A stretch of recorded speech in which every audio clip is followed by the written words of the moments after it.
Дизајнерката Софи Тале, која постојано ја облекува првата дама на САД Мишел Обама, изјави во отворено писмо на Твитер дека нема да ја обликува Мелани Трамп. Таа ги повикува и другите дизајнери да го сторат истото. Во писмото Софи вели дека е свесна дека не е соодветно од нејзина страна да се меша во политиката. Одлуката се должи на расизмот, сексизмот и ксенофобијата на новоизбраниот претседател на САД Доналд Трамп за време на предизборната кампања. Софи е единствениот дизајнер кој ја објави својата позиција против него, но извори велат дека таа не е единствената со такво мислење и многу други немаат намера да им помогнат на семејството Трамп да се облекуваат.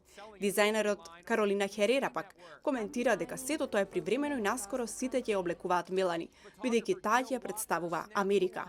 Во меѓувреме, во социјалните медиуми се пошегува со Софи дека има ужасна облека и новата прва дама треба да испрати благодарност. Доналд Трамп се преселува во Белата куќа, но без сопругата и синот. Како што дознаваат странските медиуми, Мелани и барон Трамп ќе му се придружат на Доналд во Белата куќа дури после 6 месеци, кога барон, кој има 10 години, ќе заврши училишната година во Њујорк. Пост наведува дека Меланија нема да се пресели веднаш, туку постепено, но дека тоа сепак нема да ја спречи во извршувањето на должноста прва дама.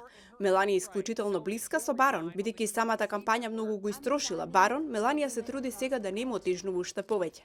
Велат медиумите. Барон Трамп моментално посетува приватно училиште, кое што чини околу $400,000 годишно. Меланија редовно му помага на барон околу задачите, а Доналд повеќе пати изјавил дека неговиот син нема дадилка, туку дека тие се трудат бројот на вработени во домот да го сведат на минимум. Пишува People. Ако имате премногу голема помош, тогаш нема да стигнете да го запознаете сопственото дете, изјавил Трамп.